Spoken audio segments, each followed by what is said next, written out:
Hello and welcome to Back of the Net and Beyond. My name's Danny Thomas. Today I'm going to be speaking to Gary McSheffrey, who used to play for Coventry City, Birmingham City and Nottingham Forest. How's it going, McSheffrey? You okay? Evening, mate. Yeah, good, thank you. Yourself? All good, can't complain. How's life? Obviously, we've bumped into each other a few times over the years because obviously we're from the same kind of area. Haven't seen you in a long time, so how's things? Yeah, mate. I was just saying, things have changed. Life changes, isn't it? You know, you grow up, mate. You have family, you have kids, you meet your partner, and yeah, I'm not living down Coventry way anymore. I'm up in Doncaster now. I've been here 5 or 6 years. Dave. Kids now, finished playing and that, but yeah, finished playing up this way, and luckily enough, kind of progressed into transitioned into like a coaching role with the youth team, and yeah, that was about 2.5 years ago now. So still here, still enjoying it, and yeah, made a new life up here really. Happy days, and I mean that's a big step, and obviously we all know as sports people, especially footballers, it can take you across kind of the country or the world essentially. So nice to hear that you've kind of moved away from your area and you're obviously settled with your family and stuff, and that's amazing. Like I said, appreciate you coming on. In terms of the podcast, it's mainly just to make kind of people, sports people, industry leaders, organisations aware that kind of athletes do have transferable skills which are suited to other career paths. Obviously, you're still involved in football to some capacity, which is great.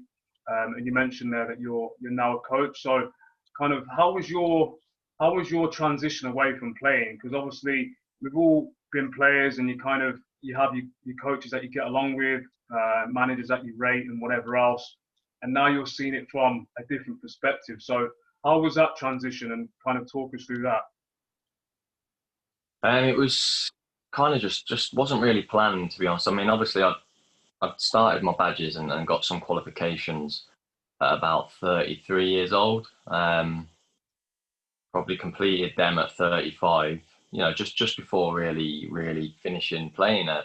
It wasn't planned though to finish playing. I was still fit, still available, and still wanted to carry on playing. So what it was, I'd finished up. I'd had a season where it was a bit of a grind, really. I was training at Doncaster initially. Contract had expired at Doncaster, and I'd had quite a bad medial ligament injury that kept me out for quite a long time. I got back fit, but my contract didn't get renewed, so I come back and did pre-season with the first team. To be fair, Darren Ferguson, Gavin Strack, and they were bang on with me. To be fair, let me come in and train. And I was back. I felt good, and Darren was trying to get me like a month-to-month contract, but you know the board weren't really having it with my age, with my injury record the previous season. So then I got an opportunity to go and play at Eastleigh, and obviously living it was 200 miles plus, so it was a 4.5 hour journey, you know, on a clear run really. I did it because ultimately they were paying well for a conference team. They were paying really well, paying better than like 2 teams and some League One teams, and wow. We had a really good squad there. But yeah, I was there a few months. Didn't really work out. It was hard being away from my kids and the travelling and that, and then got back up the road here, got back up to Grimsby, got back in the league, to be fair, and a few months of the season at Grimsby. So then I just thought, oh, you know, time for a new club. I didn't get offered a new deal at Grimsby. They were going down a path where every club goes down a path of youth. Do you know what I mean? You can understand. I can understand that they want their 2 or 3 experienced pros in the dressing room, but I wasn't going to be one of them. That's fine. That's not a problem. I then went into Doncaster again and started training, this time with a youth team, because there was no real chance of getting a contract at Donny. More keeping ticking over, and also at that point the academy manager had asked me to basically knock football on the head and become a coach, start doing the 18s and assisting the 18s and getting on the ladder. And it was something that I said, you know, I'm interested in doing it, but I felt I still had quite a bit to offer the game because I was only 35, coming up to my 36th birthday. You know, some players 39, 40, aren't they? The odd few. And so I took that role on a part-time basis whilst still keeping fit and thinking I'll play non-league, you know, part-time now and do a bit of both and still playing, still get a decent enough salary part-time, but then get my foot in the door coaching. The non-league stuff, to be honest, mate, it didn't last long. I dropped a couple of leagues lower than I actually wanted to. But sometimes in them leagues, some lower clubs, they offer you kind of like better money than playing National League North, for example. Yeah. So I went to a club up this way called Prickley. It was decent. They'd done everything right, you know. They did match, pre-match and post-match analysis, huddle. Wow. Literally everything, mate. Good salary, looked after us, food, bus, etc. And I couldn't believe this is really good. So I went with it and enjoyed it for a while. But then I probably hadn't played for too long, so I was picking up a couple of niggles, and I got an injury after playing. So not playing in months and months. I think I played 6 games in 18 days. And I pulled a muscle in my quad, and I thought, my body's telling me something here. So I was continuing with the coach. The coaching then I just tended to keep going in, although it was part-time. Yeah. I tended to going in every day with the 18s, doing the matches on a Saturday. And then the year later, so I kind of fizzled out, stopped playing. But as I say, and it just kind of happened. It wasn't like I announced it. You know, some people choose to just announce it, don't they, and go, I'm going to be retiring season. That weren't really the case. So for me, I think deep down, when I look back at it now over the last couple of years, I've struggled a little bit with closure, you know, the closure of it and finishing on my terms. And I think the coaching role for me has been really good in terms of when we talk about your mental health and stuff nowadays. I think in the kind of the routine of the daytime stuff, still going day, still although mingling with the staff now, and who most of them were ex-players anyway. It was like still being in that environment really helped me, because although I weren't playing and weren't getting the buzz, I was still in the mix. Do you know what I mean? And yeah, I kind of like progressed pretty well. So I went with the 18s, then I went with the 23s. I did a season with the 23s last year. I led the 20 really good, and we progressed really well. Got some decent players out of it really, but then COVID struck. It kind of like everything just went crazy, didn't it? The club had to make cutbacks, so the 23s team went, which, you know, was this. We just started to get a clear pathway, you know, for the 18, 19-year-olds that needed that extra couple of years development. And it was just seen as something that had to be kind of like a cost-cutting thing, really. And then I was furloughed as well, and literally, it was like 7 months or so, wasn't it? So I've literally only been back properly, really, for the last for a couple of months before then the second lockdown. So that actual pandemic time, it was actually the first time I actually felt like I was retired. You know what I mean? And right, what's the routine now? What's the structure? And so that there was some days then when you're actually thinking, bloody hell, you miss it. But no one was playing, to be fair, until in July, August time. So everyone was in the same boat. But with me not going back to a playing role, I actually, the first time I felt retired, and some days I found myself, you know, in a little bit of probably feeling sorry for myself. But then at the same time, on the flip side of that, it was really the first opportunity I got to really spend time with my kids, you know, every day for like 4 or 5 months. My eldest daughter was difficult to see because she was from a previous partner, so she lives in Manchester, so it was difficult to obviously cross the bubbles until we were allowed to do that. But my 3 youngest that live here with me in Doncaster, it was actually great to just, you know, we had a good summer with them every day, do the things that you miss out on as a professional footballer or a professional coach as a father. So that probably saved me in a big way during this pandemic, because that might have been a moment where, you know, you're thinking, well, what next? You know, what are you going to do? So my first break from football in 22 years, I think. And, you know, I think deep down I needed it. My body probably needed it. My mind probably needed it, just to switch off a bit and feel a bit refreshed now. And now I'm back in it, feeling in a pretty good place now. That's massive, mate, and I can relate to kind of a lot of things you said there, especially with the scenario with the pandemic. And again, it's a situation where no one kind of seen it coming, really. I mean, I currently don't work in football. I work in a completely different field, and I was furloughed initially. I've started a new job now through my own choice. So again, I always try and look at the positives. And there's a load of people out there who have kind of lost their jobs, lost their businesses, or whatever it may be, lost family members. So again, people don't realise sometimes when you play football, and we spoke off air a little bit, kind of you're in that kind of work mode, literally kind of football bubble where it's just play, train, eat, sleep, play, train, and literally repeat. So sometimes you never really get to see your family. So luckily for us, obviously, the start of the pandemic, we had great weather, and obviously it was in summer, weren't it? So I think that helped a lot of people, definitely helped me anyway. Spent loads of time with the family at home. In terms of kind of your day-to-day then, obviously we know you're a coach, and you kind of, in some ways, you made that transition pretty seamlessly, but kind of unexpected.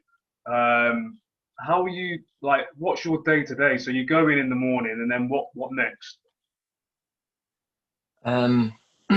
So yeah, basically we're in the morning now. We're not based at the training ground at the minute because of the COVID bubbles with EFL guidelines. We're based at the stadium, but where the 4G. So it's got everything we need. It's just the only thing missing is the actual experience for the young lads. Donny's quite old school. It's a bit like Coventry when I was in the youth team. You're around the first team. You're doing jobs for them. You're getting all the gear out for the coaches, doing stuff for the physios. You're doing everything, and so they're missing out on that experience at the minute, which I think is priceless. You know, to be this close to players and learning off them and mixing with them and getting to know them. Is we've got a decent. So yeah, I mean, you're in there. You're trying to do your normal stuff. You know, we've put a gym in the concourse, so like under the stand where the refreshments are at half time and stuff. The gym based out. That's where we do our like video meetings on the big screen and that. Yeah, just take out doing training, back in for a bit of lunch. Lunch now is like a Greg sandwich, mate, from the shops down the road at the minute. Back out for an afternoon session, whether that's gym, whether that's some individual programs or just a short group session. That's it. Are you enjoying it? What made it also easy and like when you say like a seamless transition was the fact that it's so geographically, do you know what I mean? It's 10 minutes from my house. So because I lived up here and I played here towards the end, now we had children, we bought here, like you said about when being around your partner's family, it's really important. So to get a role at Donny, which, you know, as I say, Darren Ferguson and Gav Strachan were initially the couple that said, look, I think you'd be good at a role. So it's something you should think about with the youth team here, because we want you as part of the team and that. And but with it being so geographically right, and it's that's what helps big time as well. Because I mean, if I was to get a coaching role now, let's say, I don't know, even if it was like a Cat 1 academy somewhere, but it 2.5 hours away from the house, I'd be going into coaching. You're setting yourself up for the same sort of travelling as playing, isn't you? That's going to be so. So at the minute, the convenience of it, of living here, watching the kids grow up and that, and being here for them, it's bang on. It's perfect for me. That's amazing, mate, and it can only bode well for the future. And again, this is another side of it that people don't see. Like when you're a player, you can be 10 minutes away from the training ground or 2 or 3 hours, and the latter is a lot harder to deal with because it's the travelling that takes it out of you. And again, that can impact on your training performance and also your match day performance. And it's the same with coaching as well. So you hear a lot of people talk about, oh, like, why don't you become a coach and whatever, but there's other sides and facets to it whereby you could be based in the Midlands, but the club you're actually working for could be up north somewhere or down south. So there's all those things to factor in. And so it sounds great that obviously you're working for a club that's on your doorstep, and obviously that can only bode well for your kind of development going forward. Are you enjoying it at the moment in terms of coaching? Yeah, like I said, there was that period where the uncertainty of the pandemic and the furlough and like not being in there for ages felt I got a little bit rusty. So then I actually started doing some individual training in the summer as well, you know, and the kids in this, Donny's a big area, the kids in the area, like there was quite a bit of interest, and you know, I kind of pick and choose a little bit who I work with, but a lot of it grassroots kids, you know, they love it. They love the fun of it, and that was something I felt I'll start doing a little bit of that for a few weeks, because kind of let me hit the ground running when I get back again, because you kind of get rusty a bit, and you almost forget half your sessions, because my folder with like a lot of my sessions is still at the training ground, and we haven't been at March because of the COVID guidelines and stuff, and being away from the training ground. Yeah, it's been crazy, and I've never been big on logging all my sessions onto the computer, which I've started doing now. I've started obviously backup, but so I felt a little bit rusty. So that kind of like dusted the cobwebs off a bit, and then I come back. And I was always quite lucky in my career with the traveling. Like I didn't start traveling until I was about late 20s. I went on loan to Leeds. I think that was the furthest I'd ever been. I'd been Cardiff, and everything was all, you know, quite local. And then from 30 onwards, bloody hell, I was at Doncaster, I was at Grimsby, Scunthorpe for 2.5 years, 2.5 great years. The travelling got ridiculous at one point, so that's why I moved up here and started living here. But now the convenience is great again. But yeah, I'm almost teeing myself up to a second career of uncertainty with where you're going to be. That's why at the minute, while I'm learning my trade, it's good that it's nice and settled for the family. Brilliant, mate. And again, we'll touch on your career a bit later on, but any kind of player, whether they're kind of under 10s or kind of under 23s, under 19s, whatever it may be, if I was a player now and you were my coach, you can only learn. There's no way that you can't learn from someone who's had your experience.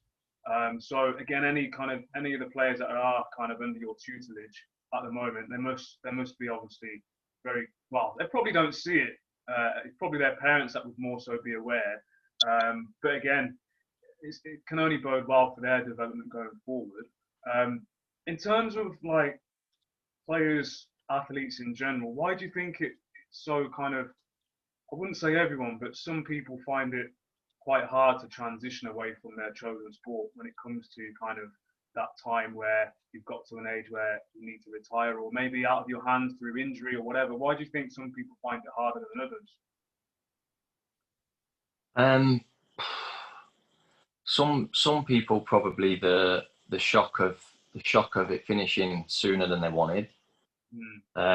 So you've not really prepped. You've probably done your college work as an apprentice and got your BTEC in something, or some qualifications, maybe equivalent of levels in something, but then you've probably done 5 or 6 years playing and not been in that education environment. So just that, the fact that the dream's gone, in injuries, not quite getting in squads, but I think the modern generation now, how football's going, I think there's that many numbers now, there's that many options to choose from for managers in leagues 1 and 2. There's that many Cat 1 young players to choose from and get on loan, that I think people are retiring a bit earlier and earlier now in the lower league. So I think their head's a little bit more screwed on now to start preparing a little bit better, maybe start online courses and getting some qualifications, so that, you know, they're well equipped to do something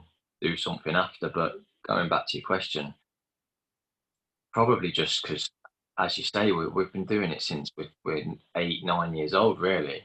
and all you've ever wanted, it's all you've known, and you love it that much. But not only love it, you've got to dedicate your life to it, because if you're just dipping your toe in, you ain't gonna do as well as the lad that's dedicating himself to it. You know, you might be lucky that you're talented, but you make it and have a long career.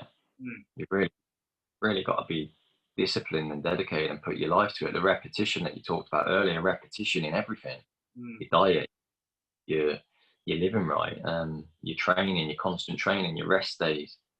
You've just got to give everything to it. So for all of a sudden that to go, it's, as I say, mine was quite smooth and quite lucky that I was still doing the day-to-day stuff. But some friends I've had, they took them a while. The disappointment took them a while, and dipping their toe in at 2 or 3 different kind of new careers, but just never had the fulfillment of football, you know. And but ultimately, you need to survive. You need to get paid. So, you know, I take my hat off to people that have done it, you know, and took a job that their heart's probably not in, but they're doing well at.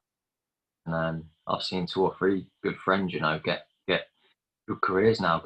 It took a while, but you know, they're in a good place now, but they've had to go through them difficult times to come out on top, and it takes a strong person to do that.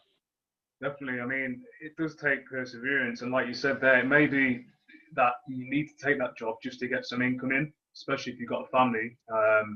And again, it may not be the ideal job, but then that leads you and gets your foot in the door for maybe something after that, or even the 3rd or 4th attempt. And I suppose that kind of resilience, that determination, naturally, like, is innate in us anyway. In terms of being an athlete, you do need those kind of transferable skills. And obviously, resilience is always something that crops up, determination and stuff. In terms of transferable skills, what do you think that you've kind of brought to the table in terms of transitioning away from playing to now coaching? I think how you apply yourself in whatever it is you do as well. Just be able to just be approachable. You know, people can talk to you. You know, and get on with people. I think adaptability is a key. You've got to adapt. You've got to adapt to modern ways. I think I look at myself now, and there's a lot more experienced coaches. There's some very good, like, young coaches now, probably younger than me, maybe 30, early 30s, but they might have done an apprenticeship somewhere, maybe a 1-year pro, but now they've got 12 years coaching experience on someone like myself. So you have to respect that, the depth and the time and this and that, and they're good presenters with maybe presenting sessions and the analysis of being post match from games, etc. So, but I just think that going into coaching, for me, as I say, I'm respectable to other coaches, but I know there's things that I've got on some of them experience wise, where you've been there. You know what I mean? You've walked that walk. I've been a local kid making it at my hometown club. You know, I've been that young player that's had a debut in the Premier League, and then had the experience of the aftermath of maybe not living up to the expectation for the next, not getting first team football for another couple of years after that. So I've walked that walk, and you know, some people go on about, you know, keep the ball, this and that, and some coaches don't understand the pressure of being, like, receiving a ball, for example, having just missed a sitter, and there's 30,000 fans getting on you a bit because you've missed a sitter, and then you know that next touch is key. You have to keep that ball. So the simplest thing is probably the most effective, yet you probably try and do the most impressive thing. That's probably the hardest thing. So knowing I've got them little kind of experiences, big experiences, I've had them, I've played, and I've experienced that. Knowing I can pass that sort of knowledge on, and letting them know that, look, that's going to be okay. You don't worry about that. Don't overthink them sort of thing. I think that's one of my probably better transferable ones, that can actually relate to them a bit. You can, you know what I mean, make them realise that it's not a big deal. Like, you don't have to overthink things. You don't, obviously you try hard, but like I say, you just making them feel a bit more eased and comfort about things, you know, when they're down a bit, and at the same time when they're flying and confident, keeping their feet on the ground as well, because like that, you turn, can't it?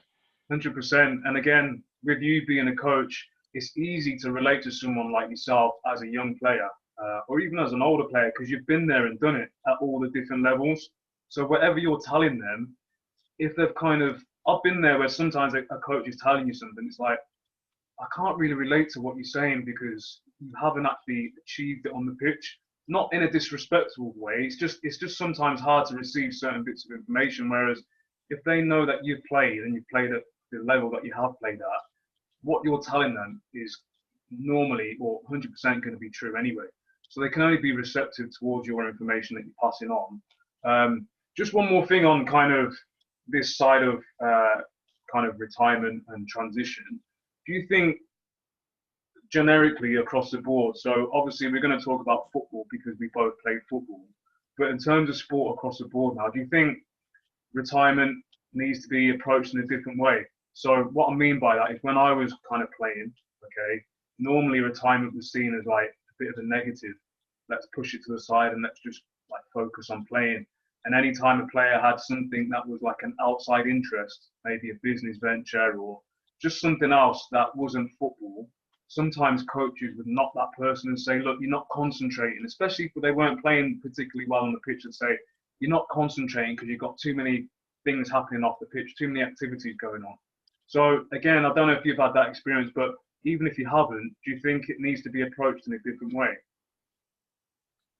I think you're seeing it more and more now, aren't you? People having other little businesses, other little interests, doing some ex-pros, some ex-pros hammer people, don't they? Because they're top players and they're getting paid top money, and they're like, well, why are they interested in having a clothing brand or something like that? And it's the way it's gone. It's the way it's gone. They're that players now. They're kind of like assets, aren't they? They're assets themselves. They're like brands. They can be a brand themselves. You kind of get advised now by your agents, probably your financial advisors, to really capitalize on it and branch out and make as much as you can be a businessman, or like almost like. And as you say, when we was growing up, it was frowned upon. Yeah, definitely. If you were concentrating on something else, I'd say at some point there was probably things where it was almost in contracts where you couldn't actually probably do any sort of work for anyone else or be employed. I know you couldn't be employed by someone else at times. Which is understandable. If it's your own business or something, it's getting more and more. It's happening all the time, isn't it? These young players these days, that Premiership players now, they're like the stars, aren't they? They're known around the world and capitalising on it being a short career and being able to make as much money as they can, really. But the other side of it as well, a lot of people are doing a lot of these things as well for charities, making money for poverty people not in great places. So, it's probably a mixture of the two, but it balances itself out. I think going forward, though, I don't see a problem as long as you're performing on the pitch, and ultimately if that club's paying you loads of money, then they can probably have a concern and a pop at you if you're not performing. I think lower down the money's in your League One and League Two nowadays, especially with capping coming on for the highest salary. It's if you can do a good business or make some good money, as well as your football, then I'd support it really as to the individuals. If it was me, and I was quite lucky at stages in my career where at the time I was earning some good money and had quite a long career. There was longevity in it. So, but now if you're a League One, League Two footballer now for 15 years, you're working. When you retire, if you've listen, if you've saved your money quite well and looked after it quite well, then you might have a little bit to enjoy for a year or so, you know, after retirement. But you were working again, aren't you? You've got to work to survive.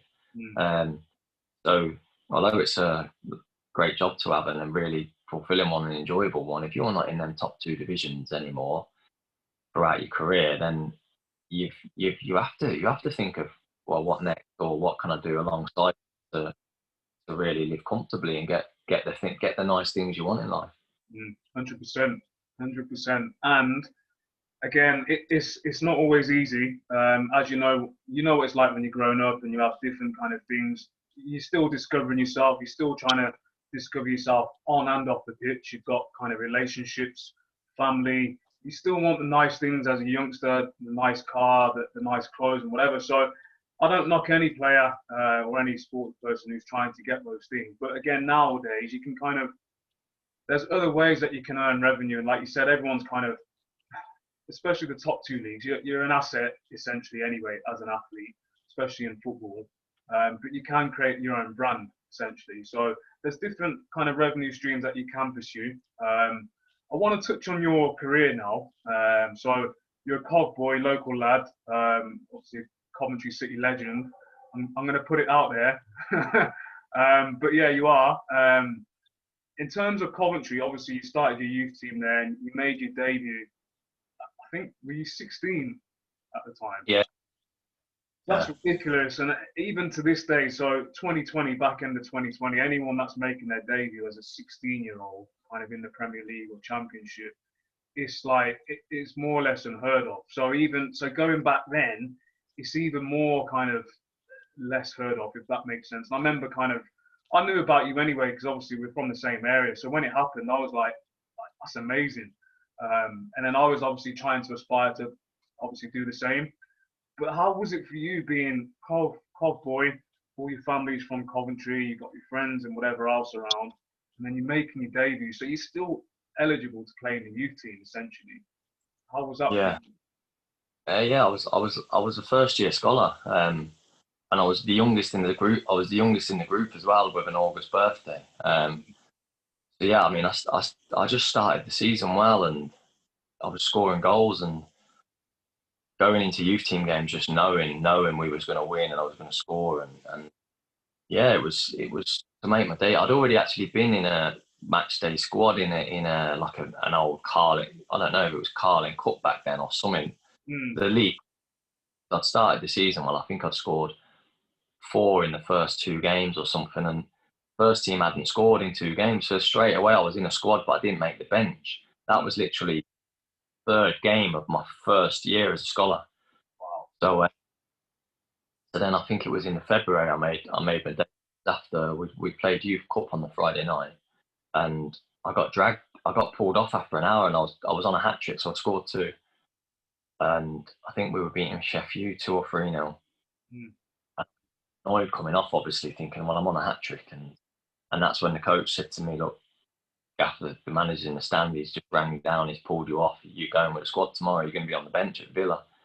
And I was just like blown away. Yeah, so literally had to nip home. Home was over the road, mate. We lived on Swan Lane, so home was just over the road. Yeah. So I literally home, got a suit, had my Cov tracksuit on already and my wash bag. Literally got a suit and shoes, and then me and Chris Kirkland. I think Chris Kirkland drove. He was a 2nd year. Kirky played the game, and after the game, he drove us, or someone drove us, one of the coaches maybe, to the Forest of Arden hotel. Yeah. And we went and met up with the squad and stayed over there, and that. And yeah, the next day, mate, Villa away, we won 4-1 and got a couple of minutes. I was gutted I only got a couple of minutes because I was ready, mate. I was fresh. I was dying to get on, and felt I could score. The confidence off the night before, just the whole buzz of the whole day. And 3-1 up, I think, in that we went 3 or 4-1 up in about the 83rd minute. And I'm thinking, he'll throw me up, looking, telling me to get warm, and then yeah, pulled me in about, I don't know, the 90th minute. There was probably 3 or 4 minutes of injury time, and I went on for a couple of minutes. And yeah, it was great day. I think it was one of the first wins at Villa for years. It was good, mate. It was a good day. And then, yeah, I mean, back then there weren't really social media or anything, was there? So it was literally local news. Coventry Evening Telegraph around the house on the Monday morning, taking a picture of me eating breakfast just the day after. Now that'd be crazy now, wouldn't it? You know, like when the kid at Liverpool made his debut, owner Blackburn. Now he made his debut at 16, didn't he? I think. Yeah, I think so. Played for Fulham actually at 15. I think he played at Fulham in year 11. Wow. And bang, Liverpool buy him from that, don't they? So crazy, yeah. That was, like I said, if that was now 20 years on, it would be massive, mate. It would be massive. But even then, the story of it then, how much publicity I got from it then, like local news and local paper, that was even like a little bit embarrassing, you know, like what's going on here. But it was just a little taster of what was to come if you were to be successful. And but yeah, it was a bit surreal, mate. All a little bit of a blur looking back on it now. Nah, it's an amazing achievement, to be honest. And then obviously, so you had your debut at 16, and then I think there was like a period, was it a season or two, where you weren't involved in the first team, and then obviously you got back in, which we'll touch on a bit later on. So how was that period where you've had a taste, you're obviously still doing well, but you obviously want more? How was that for you to deal with? It was at the time. I didn't honestly I didn't know. I thought, you question yourself. You think, oh, I've hit a bad bit of form. But I went back to the youth team and I was doing my normal stuff, scoring goals, playing well, playing all right in the reserves. But I think I had my debut. And then the start of the next season, I had five appearances really early on. Three subs appearances in the Prem, and I started the 2 League Cup games again, and we lost to Tranmere in the League Cup over the 2 legs. We won the second leg, but lost the first leg quite heavily. And that was the year Tranmere made the final at Wembley, and I think they lost to Villa. And I think, looking back now, physically I was way off it. I was fast. I was a bit of a fast off the shoulder, busy player, but physically I weren't ready, mate. You know, like my legs, my quads, upper body, I was probably getting bounced off the ball too easy. And one thing now, when I look at the players coming through and playing at 16, 17 at the top clubs, they look ready, don't they? Physically, they've already started their strength. Yeah. Start their SAC now from probably 12 years old, don't they, religiously? And you can tell they're coming in powerful athletes, and that's probably what killed me in a way. And then ultimately, I probably lost the trust of Gordon Strachan, because, well, that was obvious, because there was, like you say, I didn't kick a ball for the first team for really a couple of years after that. I had a couple of bad hip injuries in between along the way. I had a loan to Sweden, which was part of getting fit again over the summer months. But yeah, ultimately, I probably lost his trust, and there was a time as well when I'd have lost my confidence. Probably didn't or say that, but it was something that you wouldn't really say back then, wouldn't it? Yeah. But yeah, it did. Looking back, it did probably hit me harder than I let on, or I maybe unconsciously I didn't even know. Do you know what I mean? So maybe I was a bit uneducated in it to actually think, well, why aren't I involved? Maybe you just blame yourself, don't you? You think, oh, ultimately I obviously wasn't good enough. But there was some factors looking back on it now where I think, I could have probably got a bit more help with that. You know what I mean? I was a kid. I dipped my toe in. Everyone's dream, every local lad's dream to play. But then kind of like, almost got like just dumped out for a year or two with no real explanation apart from, look, you're not ready, which, I knew I probably weren't ready for it to be consistent. I probably weren't physically ready for it to be week to week. But it probably still deserved a bit of a visit here and there, you know, and the odd appearance here and there. But it wasn't to be, mate. And as I say, really, it took really it took the club getting relegated to the champ. Mm. But that's when really my career at the club started to take off again. So I had that limelight as a kid, dipped my toe in and had a few Premier League appearances, had a couple of years out of the spotlight, and then come back in the Championship then as a few of us got an opportunity. You know, we were a good club at developing players with a bit of a conveyor belt of good players, good youth. A few of us got the opportunity to play, to be fair, which looking back, you never want the club to go out of the Premier League, don't get me wrong, but it's probably a blessing for the club to start actually developing players and getting players through, because it's been a conveyor belt ever since, really. Mm. Yeah, I mean, there's a couple of things there that I can relate to from my own like personal experience, but I suppose it was like the sign of the times, really. So we're going back, what, say 20 odd years, and in those days it was a case of, right, this kid's good, we'll throw him in, but then okay, well, maybe a bit lightweight or whatever, and then that's kind of it. You've discarded to a certain degree. Now they may have mentioned a couple of things, like you said, they said you're probably not ready, which you probably knew already.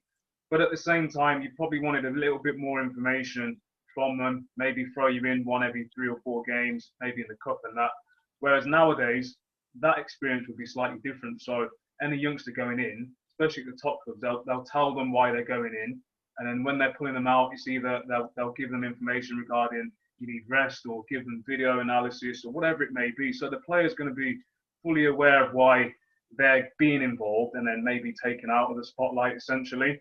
So from that perspective, things have changed a lot, especially on the mental side of things. And just the information, we've all got social media now, and everything's kind of online and kind of video tutorials and whatever else. So back in the day, we were lucky if we got a sheet of paper regarding kind of information about yourself. So it's all changed nowadays. But obviously, I actually remember my first start. Yeah. My first start. I actually remember the words that the gaffer at the time said to me, and I'm getting on the bus from the hotel to the ground. Obviously, you're coming up the steps, and the managers all sit on the front seats, don't they? Yeah. And it was you're a man or a mouse, son. Oh wow. And I'm like, yeah, I'm a man. I'd lit 16, probably literally just turned 17, maybe. Yeah. And yeah, I'm thinking, look back now, and I think if I said that now to like one of my 16-year-olds in the 18s, so one of the youngest ones playing up, for example, pressure he'd probably feel under to perform rather than filling in with confidence. Yeah. But definitely it was always kind of like mind games, you know? And like you say, nowadays it wouldn't. Nowadays that would be kind of like, if I said that to a kid now, they'd probably be like, how's that developing a player? You know? Exactly. Yeah. 100%. And these are the little things that kind of can play on your mind. And as players growing up at that in those times, we just saw it as normal. Like the gaffer's just testing you. You probably wouldn't even think twice about it. But then looking back now, obviously because we're a lot older, like why would he even say that? Surely the first thing you want to be saying is you deserve to be here. Like you're gonna do well. You're gonna be fine. And then straight away your mindset is, okay, well I know I'm playing well, but the gaffer believes in me. And then that's it from there. Going forward, it's kind of positive thoughts. It's just crazy to hear. Like, I mean, I'm aware of these things anyway because I've been and seen it, and I've been involved. And again, anyone that's listening, they may think this is a bit crazy, but it's normal in football, in sport across the board, really.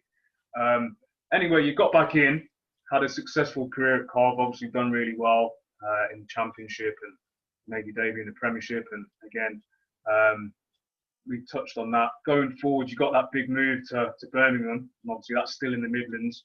So how was that for you? Because obviously, I'm assuming all your family are like Cov fans and whatever else. So Birmingham, bit of kind of rivalry there.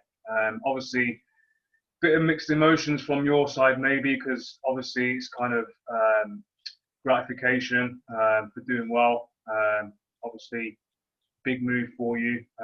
A step up in some ways. But then maybe certain family members or friends may be thinking, like, I wish it was someone else. Like, I wish it was another club that you were joining.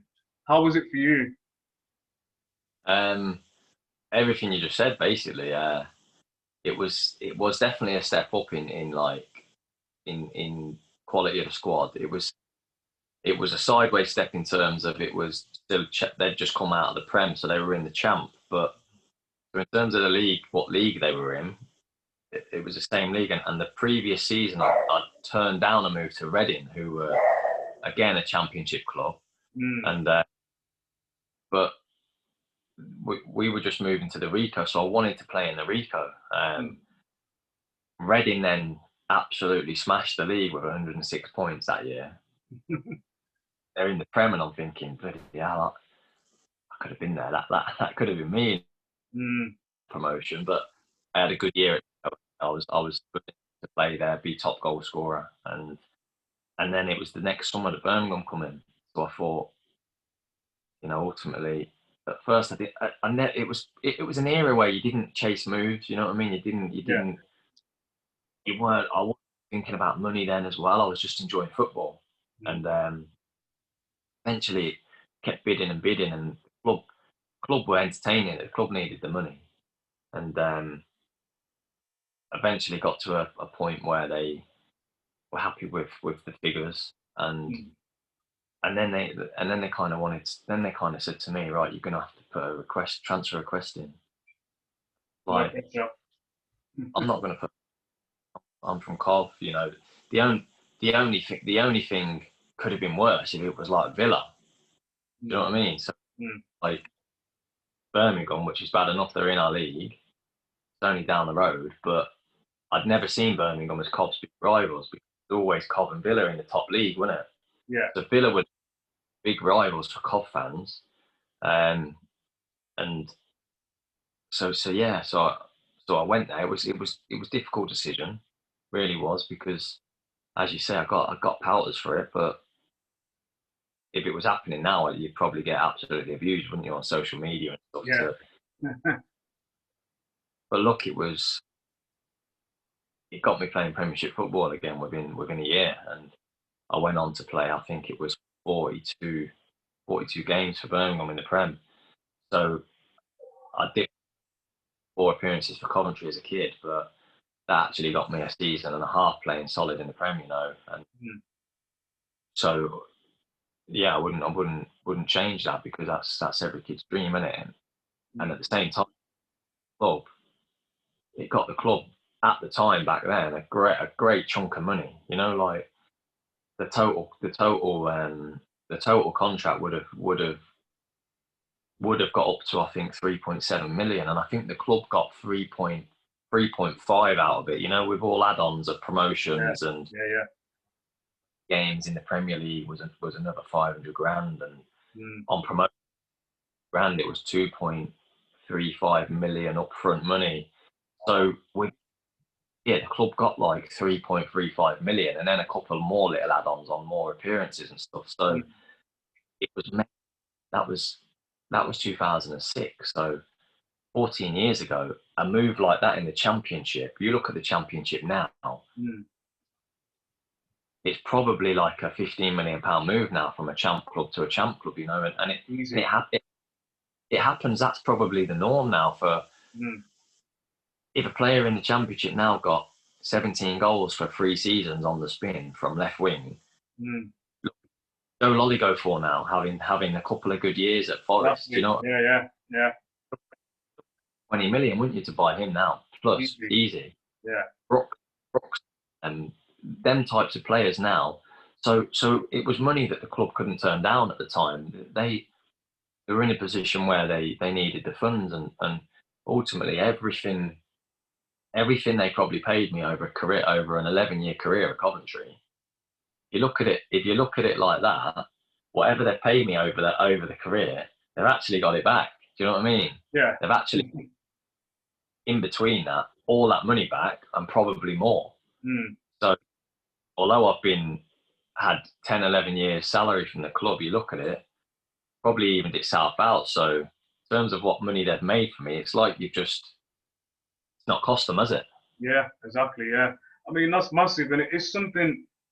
It's one of those, from a fan's perspective, they're probably thinking, like you said, you got a bit of abuse and whatever else. But I mean, nowadays it would be a lot more kind of harsh for you to receive because social media and things like that. But I suppose from a player's perspective, it's something that you couldn't really turn down in terms of like career development. I remember when it was all kind of kicking off because I don't know if you remember, but I was actually training with Cov at the time because I was without a club. I think Mickey Adams was the manager, so he had been my manager at Leicester. So he just said, look, come in, keep yourself fit and that. So I remember obviously training with you guys and that. And I remember when it was kind of kicking off and all the rumours and whatever else. So for me, like, again, I'd never experienced anything like that. I'd never really been close to anything like that before because I remember literally after training, there was like more rumours and people asking you questions and whatever. It was just crazy times. But yeah, I mean, you've had obviously a great career, sustained at Championship and Premiership level. And then you obviously, you had a period of time where you played for England in the 20s. Obviously, that's great. How was that for you, kind of that initial call up to the England squad? That was, mate, the England story, that's a crazy story because I didn't make, obviously you were at the national school and Petey went to the national school and that's all. I went to the trials there and I think 64 or 32, one of them ones, on like a stand, I think 64 then was on a standby list for the 32 and didn't play for the ESPA teams, under 15s or under, so. And then my first year scholar at Cov, I got the appearance in the Prem. We got to the Youth Cup final, so I'd had a good season. And then I was in the under 21 England squad then at the end of the season. Taylor. So from nowhere, sniff at Lillishall, not ever getting into an under 16 team. I was in the 20 with some unbelievable players. We had a camp in there. We played Sweden at home and Bulgaria away, and we shared the plane with a senior squad for the Bulgaria game. So again, I was just like, going on here. I'm a scholar. I'm 42 pounds, and I'm mega stars in the Premier League. And then from that, so from that, then the next year at Cov doing well again, started getting into the under 18 squad really as an scholar, as an under 17, under 18 scholar, and it was 18s, under 20s, and made a couple of under 21 squads, but didn't actually get on for the 21s. Was on the bench for a couple of games. Yeah, but great. It was always nice to get away for, I don't know, 7 or 8 days and have a couple of games and mingle with players, from other clubs and see how they train. And there was some real quality, mate. There was some real quality, and it was all, it was always nice to represent, and it was always good because Cov always had players representing at international level throughout the youth age groups, and it was good. It was good.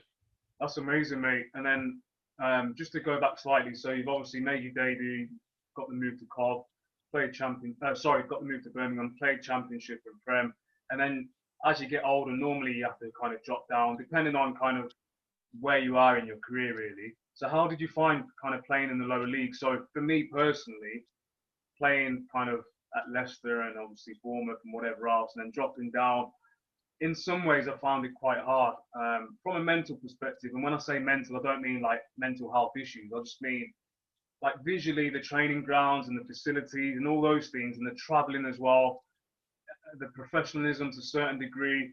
I found it quite difficult. In terms of playing, that was okay. Again, sometimes players aren't on your wavelength, different style of play. Obviously, the pitches weren't as good. So all those things to contend with can obviously hamper your performance on the pitch. So I don't know what it was like for you, but like how did you actually find it?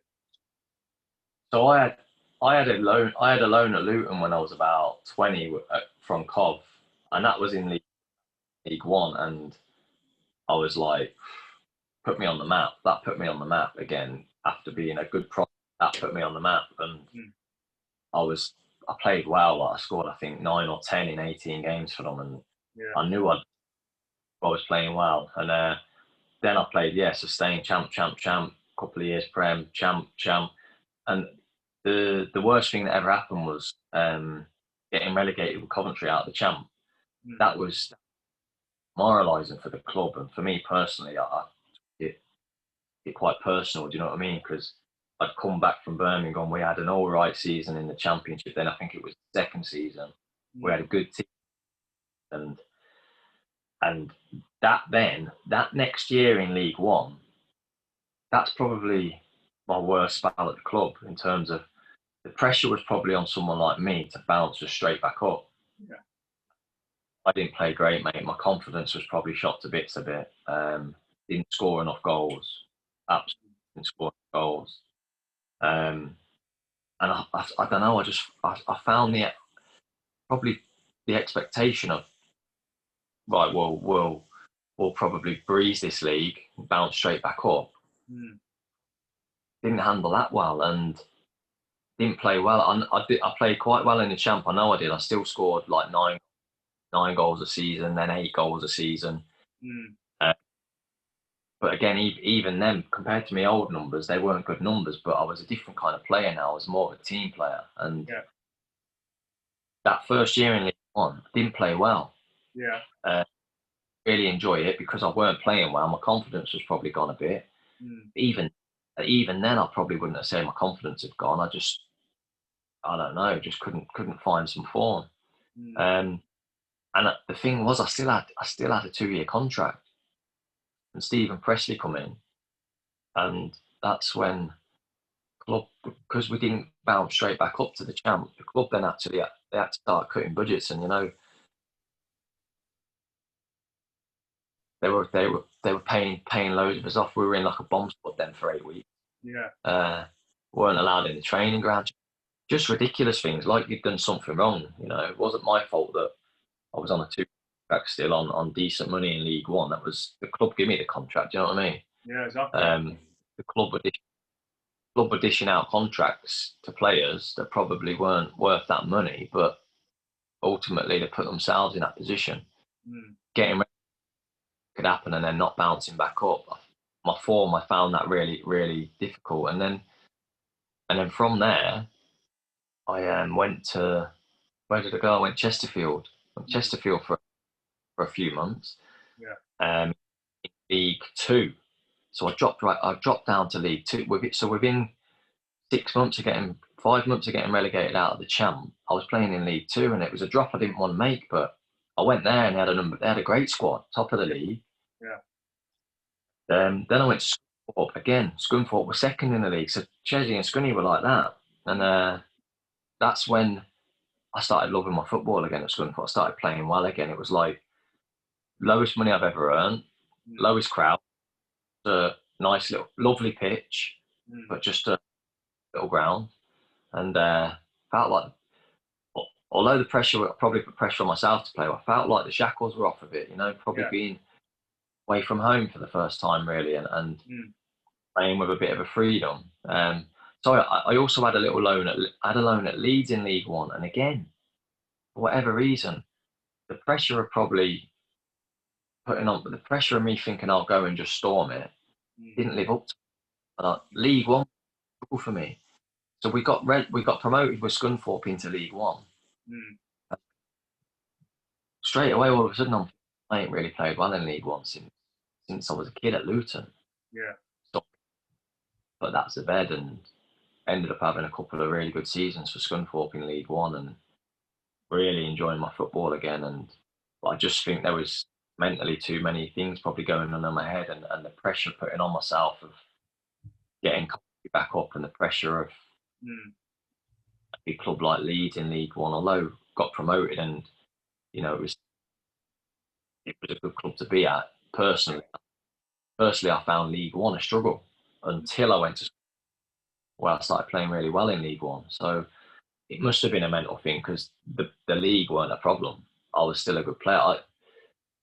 Still a good player in there. It's just what's going on in there, isn't it? That games, what are you telling yourself? You don't become a bad player overnight, but you need to train your mind to think that overcome them doubts. Yeah, 100%. And again, I can relate to kind of more or less everything you mentioned there.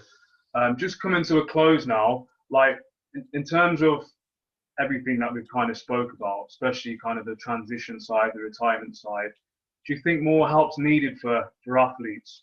Let's focus on football's sake, because obviously we both used to play. So do you think more is needed for athletes now, or footballers, when it comes to retirement?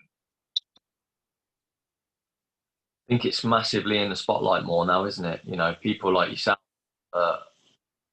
really like batting for the team, really, aren't they? You know, of like trying to put it out there and get more help and you know, show examples of people that have struggled and needed the help. And yeah, I do. Ultimately, I do. I think it's and the certain governing bodies and the FA, etc., PFA. I think there's probably more help at the minute than ever because it's being put out there, isn't it? And people are calling for the help and yeah, ultimately I do. How much people will get, or I don't know. We'll wait and see with that, and how long, what's the time period people will get, you know, and ultimately they'll probably say, well, yeah, we'll help, but you need to help yourself as well and buy into it, something, and commit to the help. So it's probably a two-way thing, but yeah, definitely the help is needed, yeah, you know, and don't want people to slip into dark places, do you? And do things that don't need to be done if you just spoke about it and there was options and there was a pathway and new doors that opened, you know, without it being a real struggle. Definitely. And in terms of yourself, have you got like any advice for players? So I'm talking young and kind of older players who may be coming towards the edge or the end of their careers. Have you got any advice for those? Yeah, just don't take it for granted, I'd say, you know, because even though I had quite a long and successful career, if you say that, then still come to an end quite sudden. Because I still felt I could have 2 or 3 more years, you know, in the body, in the legs. But as I say, options get limited and limited. It's a young man's game now. You know what I mean? It's a young man's game.